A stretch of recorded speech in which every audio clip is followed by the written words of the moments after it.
Miss Special Guest, do you want to introduce yourself to everybody listening to the beat right now? Hi, my name is Terri Walker, and I'm very, very humbled and honoured to be here. Here's the thing. You know what I didn't do? I didn't turn your mic.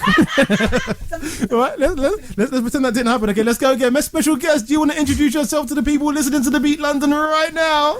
Hi, my name is Terri Walker, and I'm very humbled and honoured to be here with you today, Lukan. Thank you. You've come a long way. Do you remember? I've come to one of your first. Was it one of your first? But this one in East, was it East? No, Newcastle. Okay, number one. Do you want to get it right first? It was. No, don't start your crap. It wasn't one of my first. I know. I realised that. That's what I kind of. It was only. How long ago was it? Actually? That was a good 6-7 years ago. Was it that long ago? Because it was It was before COVID, wasn't it? Yeah, way before COVID. Yeah, I think when I did my Entitled album actually. So I think because you played Lose twice and songs like that. So that was 2015. Wow, and you remember? And you actually remember how many times I played it? Wow, wicked.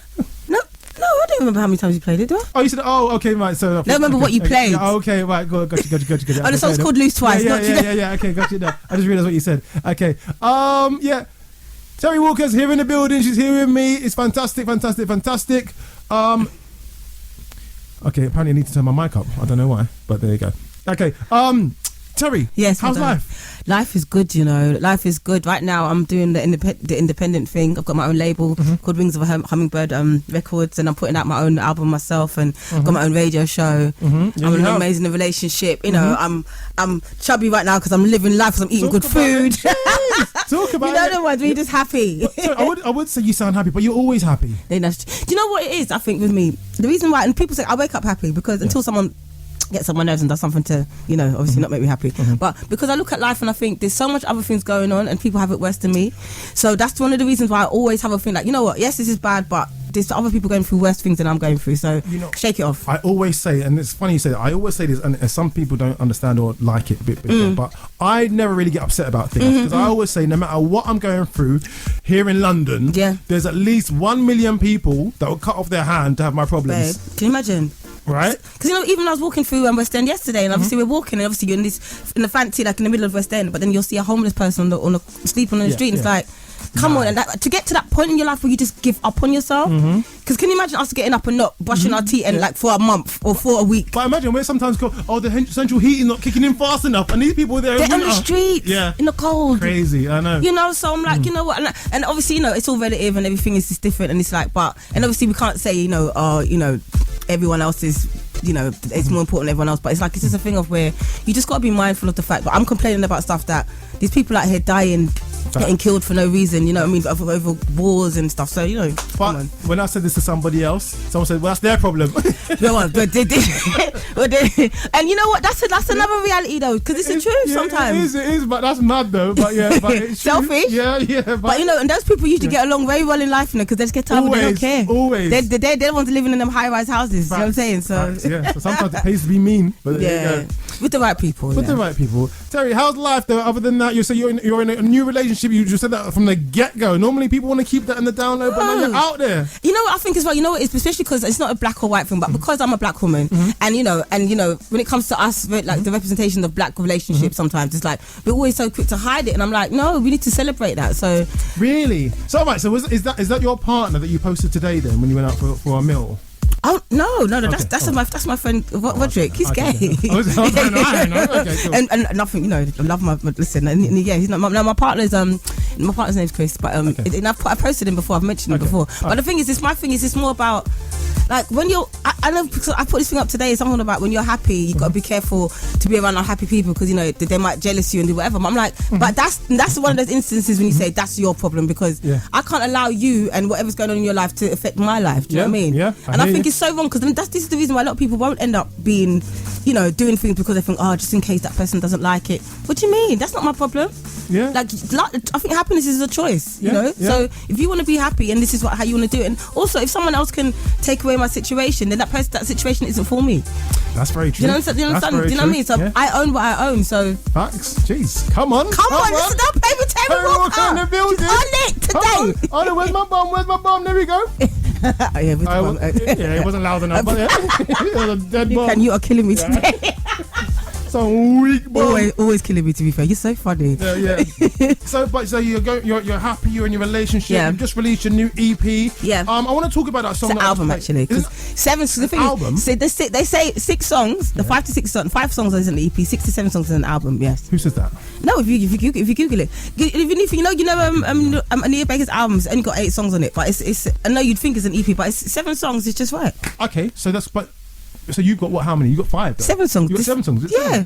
Okay, fair enough. Shame on you. I don't know. I'm not even counting. Yeah, exactly. There's 7 songs on the album, and that's intentionally. I've left it because the thing is, to me, there was no point in me adding like another song because there was nothing else to say. So I said exactly what I needed to say in the album, from beginning to end, and that's it. So I'm not going to add something just because other people think I should add more. Okay, fair enough. So I want to talk about why you decided to remix it. But before I do that, I want to ask about the song that I just played. I Remember. Yeah. The opening line. I just want to take my notes.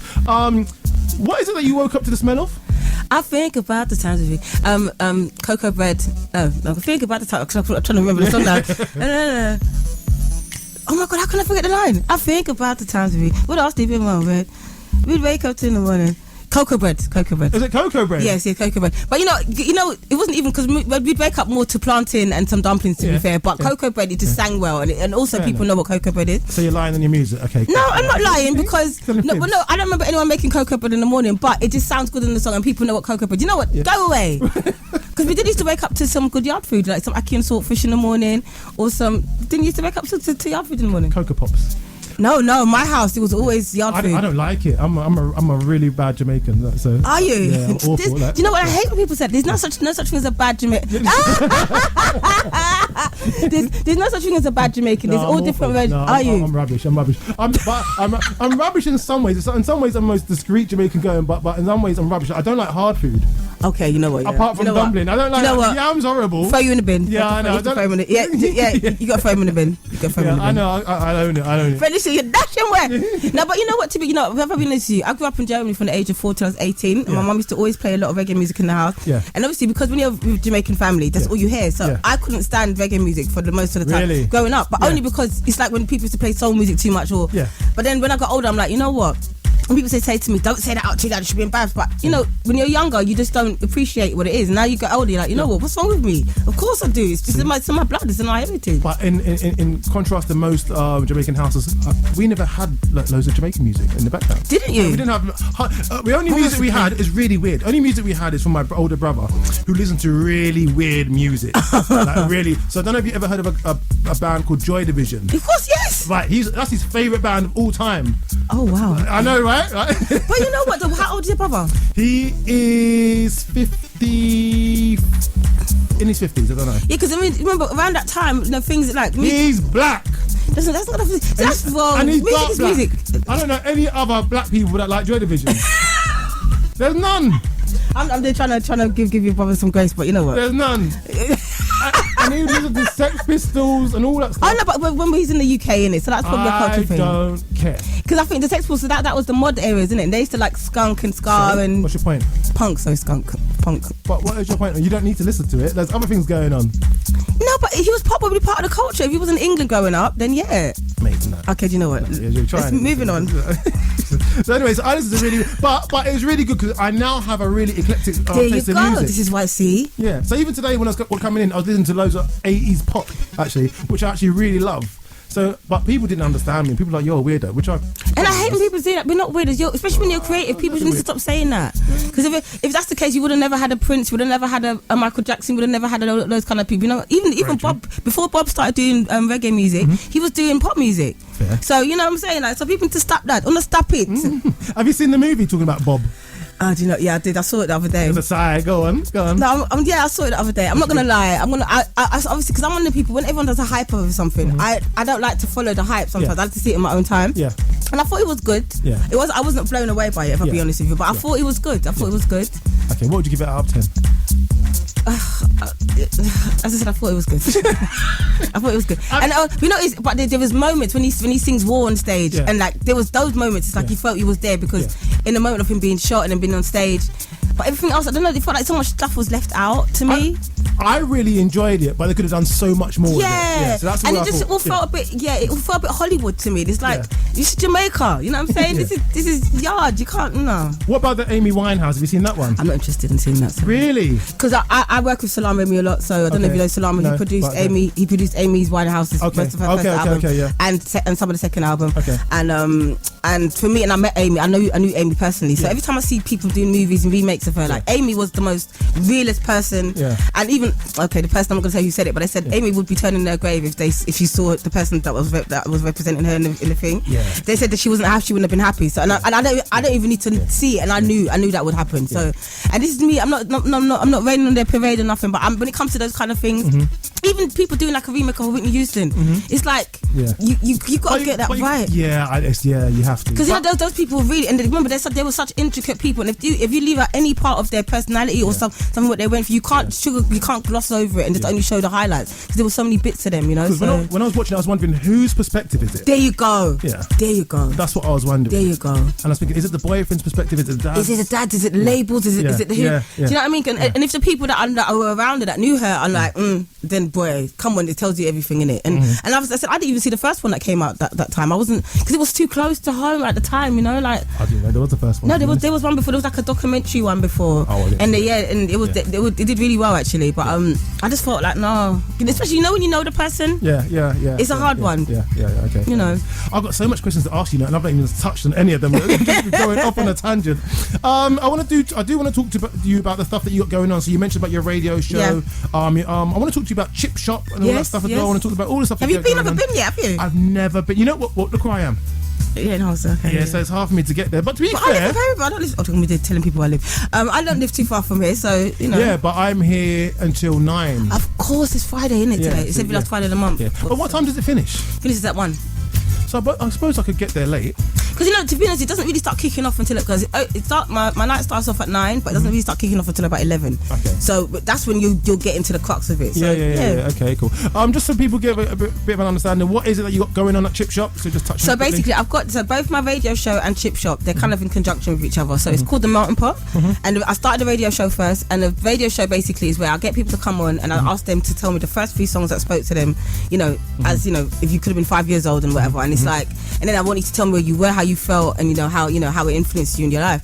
And then usually I tend to I've had Danae on, I've had Kelly on, I've had Omar on, I've had Juice Holland on, Ronnie Hero and Goldie. But then what I do then after that, and depending on if it's an artist, I get them to come in and perform at my event at Chip Shop, and they do 1 or 2, 3 songs, and then Chip Shop, but then it's just basically us again educating. Like the people when they call urban or our culture, and they're only playing you the popular songs. Like we're playing you the underground gully songs, the ones that they're ripping off. Do you know what I mean? And my night is so weird because it's free to get in, and every time the crowd's so different, and people are always like, I didn't realize this was your night, but by the end of it, black, white, and they're like, yo, this is one of the best nights I've had, because they're getting educated by how we get into this. In the background there, Rhythm of Change by Terri Walker, who's my special guest, live in the building at the Beat London 103.6 FM. And that one's featuring DRS as well. Okay, got to put that out there. Got to let them know. Just off air, we were talking about your favourite song on the album. The album. The album, 7-song album. 7-song album. 7-track. And you said that they're all your favourites. Yes. What is your favourite? And you then said this is your favourite album of all time. What makes this that you've made? Sorry. What makes this your favourite album that you've made?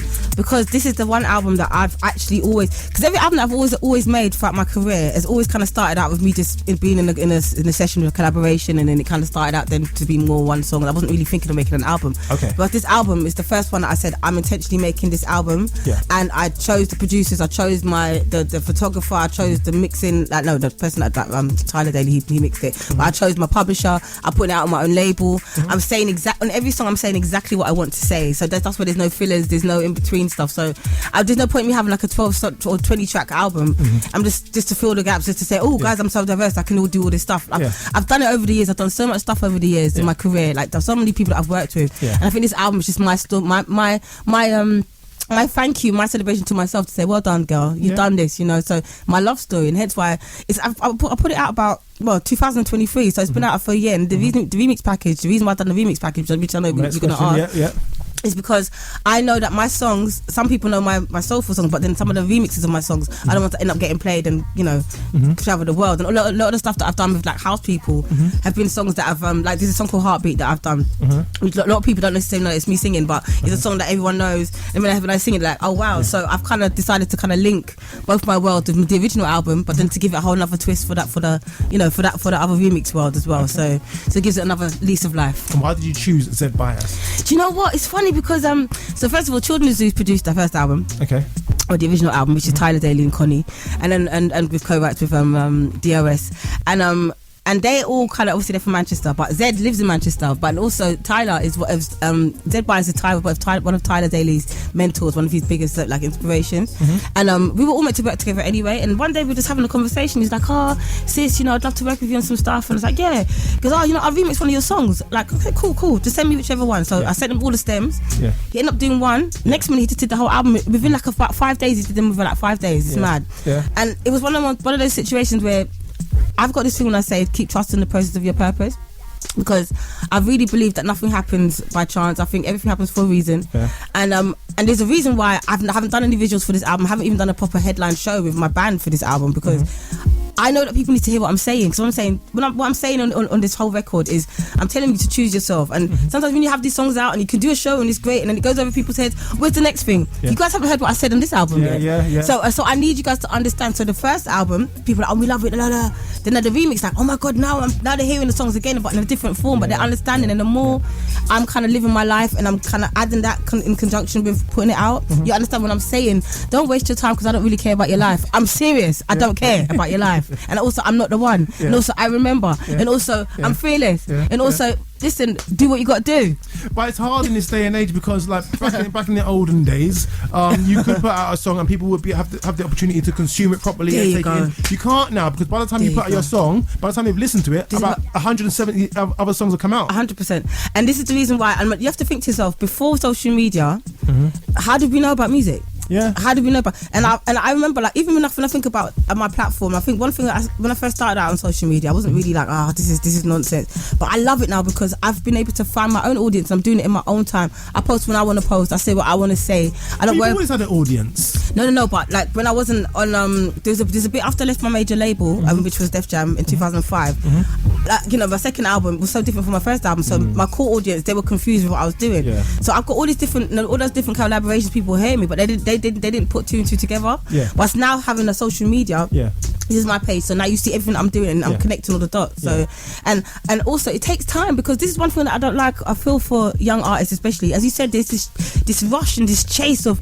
what's the week's numbers and oh this one didn't hit, oh it's not gonna work, we're not gonna put it in but you haven't even heard the song yet. And also you don't know what it really does until you see it played out in a club, out somewhere, and people's reaction for real. I've never heard the song. That's when you really know. But people don't really care for that. They just want to out. It's got to be out now. Yeah, but that's not my problem. That's not my problem. That's them. Because since I've done this now, the way that I'm getting this, you're coming to interview me now. The album's been out. The first album was out a year ago. You said your favorite song of that album is the one I'm going to perform. Yeah, that was out a year ago. But you heard it because of the remix package. So true. No. Well, actually, no, that's not true. I heard it then, but I didn't have a radio show then. Oh, okay. Fair enough. I was out the game. No, you're never out the game. I was out the game. You were just having a minute to regroup and reshuffle things. Yeah, let's say that. No, that's how you have to see it. Everything happened for a reason. Look, now you got your own radio show, so there you go. True. I'm back. You never left. Never left. Talking about like, the albums and your favourites and whatnot, what's your, in terms of your career, because you've had like a long career and a great career. That 20 years. There you go, people recognise you as UK R&B soul royalty. Come on, Terri, come on. What is your what's one of your favourite moments that stands out to you in your career?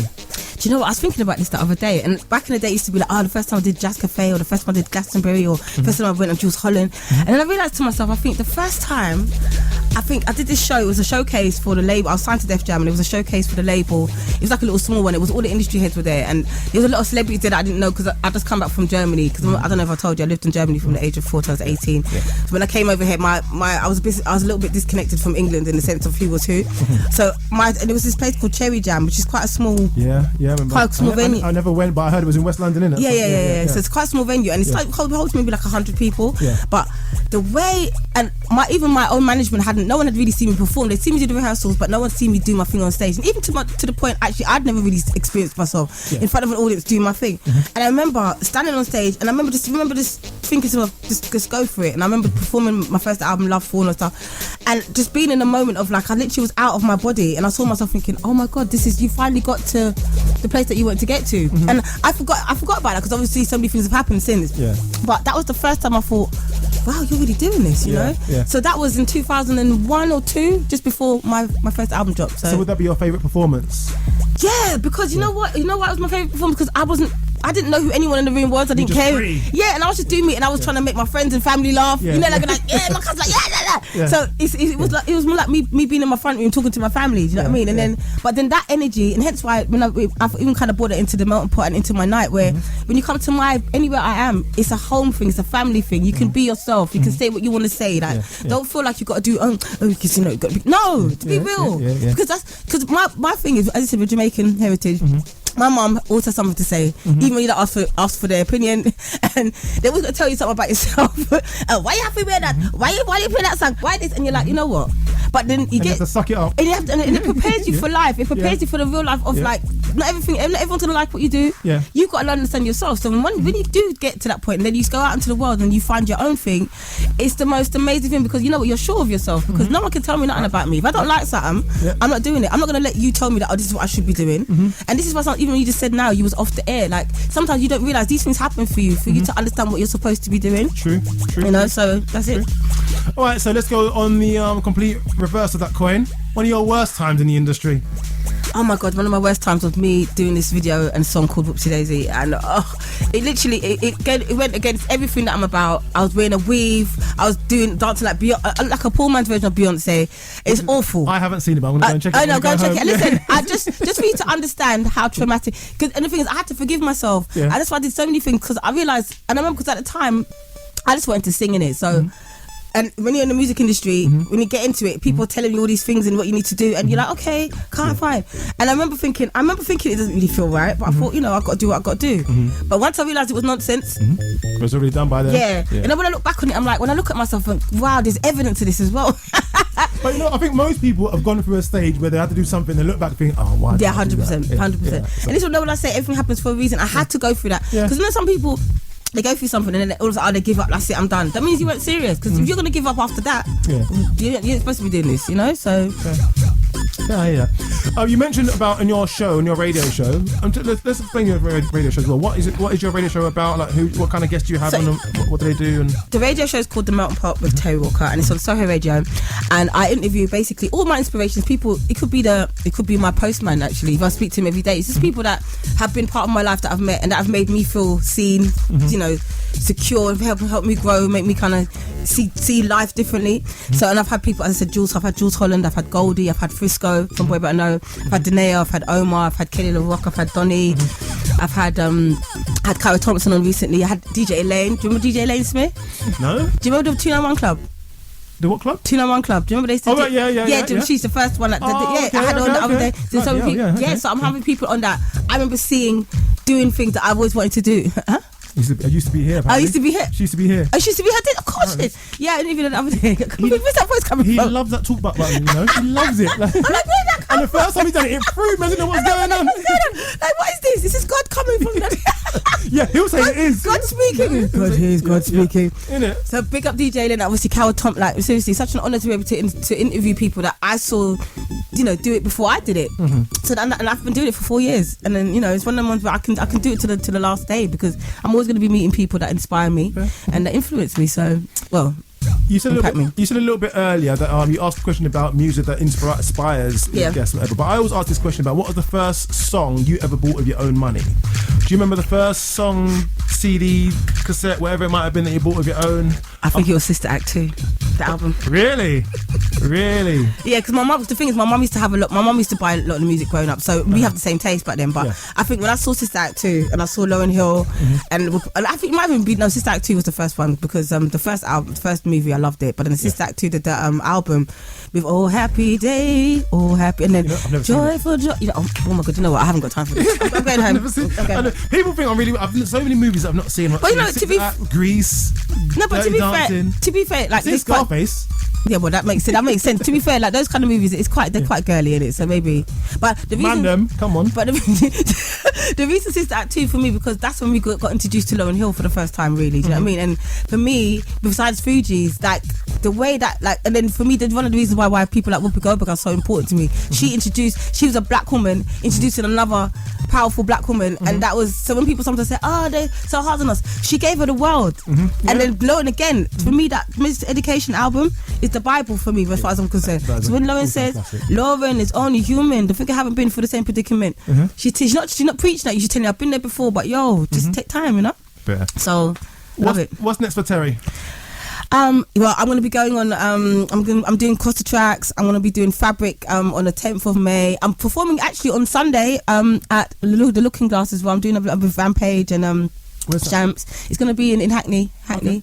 Yeah, so I'm going to be doing a bunch of shows now, but what it is, I really want to do like a headline show and obviously start doing visuals, but I'm allowing the music to marinate, to kind of let it steer the direction. So right now I'm literally when you just go on my socials, you'll see what's going on as it's going on. So if you want to keep up with what I'm doing, just follow I am Terri Walker on Instagram, and you'll see, and I'm always posting, I'm always saying something, I'm always sharing an opinion.